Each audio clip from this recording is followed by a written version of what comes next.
Donc on a essayé de partir pour cette deuxième édition du GISD sur à peu près la même chose que l'année dernière. On a essayé de on a tenu compte, on espère, de vos remarques qui nous avaient été remontées l'année dernière. On a ajusté à la marge, mais le format semblait convenir. Donc on est reparti, on ne change pas une équipe qui gagne, comme on dit. Donc on est reparti sur quelque chose de très similaire par rapport à l'année dernière. En tout cas, j'espère que cette formule ajustée vous conviendra et enfin, vous aurez l'occasion de nous faire vos retours, en tout cas. Donc, un ordre du jour très simple pour moi. Hein. L'idée, c'est de revenir sur l'année qui s'est passée au niveau du club. Ça fait 2 ans que le club est actuellement actif. Et l'idée, c'était de voir un petit peu, de remettre un petit peu après le contexte général. Là, on revient un petit peu les pieds sur terre dans le vif du sujet et on va essayer de voir un petit peu ce qui s'est passé tout au long de l'année avec nos 20 partenaires, comme l'a rappelé M. Deladrière. Donc les principales actions et puis quelques perspectives, vous verrez plus ou moins à court terme.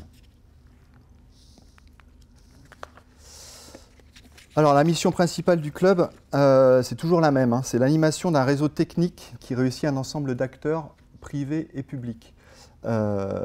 L'idée, c'est qu'il faut savoir que c'est une structure informelle, hein, c'est le choix qui a été fait il y a 2 ans en disant on ne va pas monter une grosse structure, une association, etc. Non, on reste sur quelque chose d'informel de manière à proposer un outil, on va dire, d'échange et de partage. C'est vraiment le fond du sujet. L'idée, c'est vraiment de se mettre autour de la table et de discuter des sujets qui nous intéressent, nous, proprement dit. Alors, les objectifs sont toujours les mêmes. Hein. On essaie de se connaître, hein, nos projets, nos manières de fonctionner, nos objectifs propres. On essaie de mettre un petit peu ça en commun. On essaie aussi d'augmenter la fluidité entre nos structures, augmenter les échanges, que ce soit les échanges de données. On a vu un bel exemple là avec la signature de la convention sur des échanges de données interstructures. Et pourquoi pas voir émerger des projets communs, des projets où on sent qu'il y a une synergie sur certains points. Ça a l'air anodin, mais le fait de se connaître comme ça et le fait de se connaître et de se structurer dans le cadre d'un réseau, ça n'a rien à voir. J'aurais tendance à dire qu'on se connaît maintenant depuis 2 ans un peu mieux et on se connaît de manière un peu plus intime. Et ça, c'est important et ça fait peut-être la différence entre quelque chose qui n'est pas structuré et quelque chose qui se structure. Voilà, ce qui est important aussi, c'est de valoriser toutes ces informations. Donc là, on parle sur l'aspect plus communication. Il faut se faire connaître, il faut faire connaître ces actions. Je crois que c'est au Canada où, dans les projets géomatiques, depuis quelques années, à chaque fois qu'il y a une structure qui budgète un projet, ils mettent une petite partie sur la com, systématiquement. Et je pense qu'ils ont tout compris. L'idée, c'est de faire des choses bien, mais aussi montrer que ça marche et que ça a une utilité, notamment au niveau du service public. On s'était organisé autour de 4 ou 5 axes que je vous ai remis, donc l'infrastructure de données spatiales, les informations géographiques, tous les outils qui gèrent un petit peu tout ça, la communication, je viens d'en parler, et puis on essaie de se tenir informé aussi sur la formation et les emplois qui est un petit peu plus en berne cette année. Voilà, donc je rappelle qu'au niveau de ce club, il n'y a aucun budget qui est associé. Hein, on parlait de volontariat tout à l'heure, c'est vraiment chaque structure qui donne, entre guillemets, ce qui veut bien donner. En argent, pas trop, mais surtout en temps. Hein.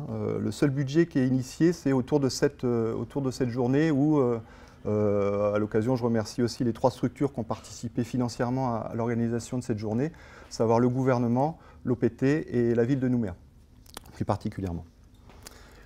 Voilà, donc l'idée c'est d'avoir un correspondant par structure. Alors, je vais peut-être passer à la slide suivante. Voilà. Aujourd'hui, ce sont 20 structures qui ont rejoint le club. Par rapport à l'année dernière, à la même date, au GISD numéro 1, on va dire 2016, il y avait 17 structures qui avaient été identifiées. Nous ont rejoint depuis cette année donc, le CHOM, la société Enercal et l'ISEE, qui font partie maintenant du club très restreint, j'espère qu'il ne va pas le rester, de ce club. Donc, comme je disais, 1 à 2 référents par structure, c'est ce qu'on s'est donné comme objectif, de manière à pouvoir se réunir. Déjà, on est une vingtaine de participants, on essaie de faire des réunions régulièrement. Trouver une salle de 20 places, ça a l'air bénin, c'est purement logistique, mais en général, les réunions se font entre 15 et 20 personnes. Tout le monde n'est pas forcément disponible. Mais voilà. Petit rappel, donc effectivement dans le club, on a mis, comme l'avait souligné tout à l'heure M. Deladrière, des sociétés privées. On n'a pas souhaité au jour d'aujourd'hui mettre des prestataires qui pouvaient répondre à des appels d'offres géomatiques pour éviter des conflits d'intérêts, etc. Sachez qu'on réfléchit quand même à des pistes pour s'ouvrir vers le monde économique encore un peu plus. J'espère qu'il y a des choses qui sortiront l'année prochaine sur ce point en tout cas. Ce qui est intéressant, même si ce cercle est fermé, c'est que tous les travaux et tout ce qui sort de ce club est mis à disposition sur le site du GeoRep de manière complètement transparente pour l'intégralité de la communauté dans tous les cas.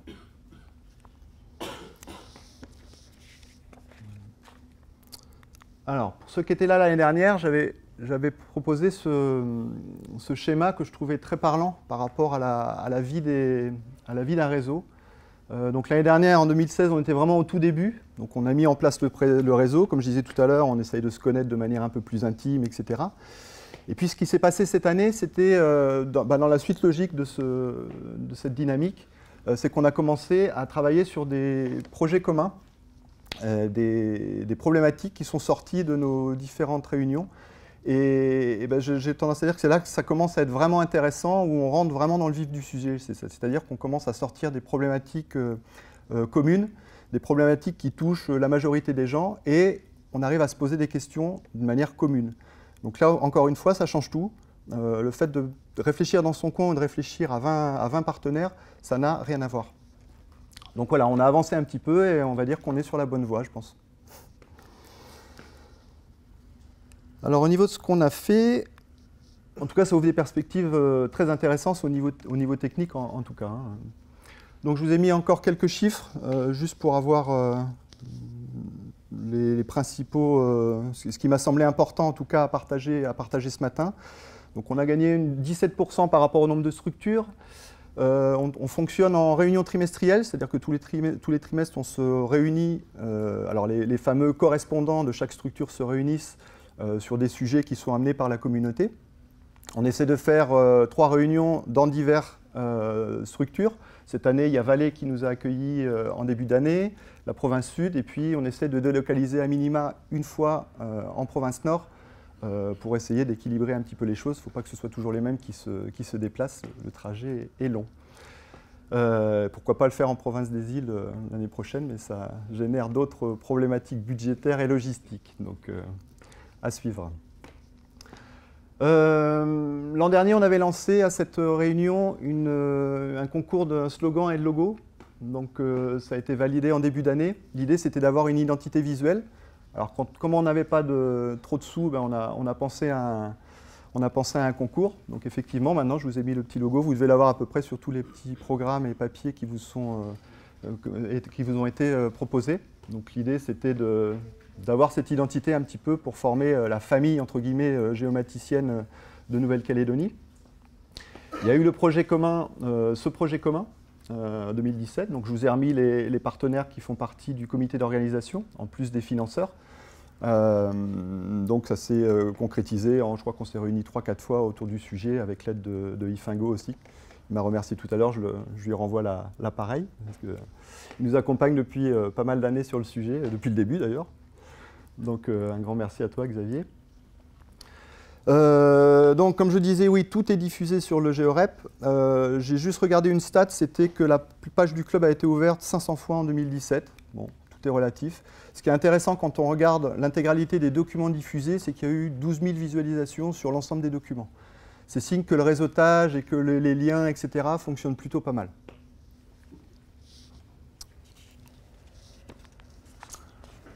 Voilà. Alors, autre résultat, une grande nouveauté, donc c'est la mise en place de groupes de travail, comme je disais tout à l'heure.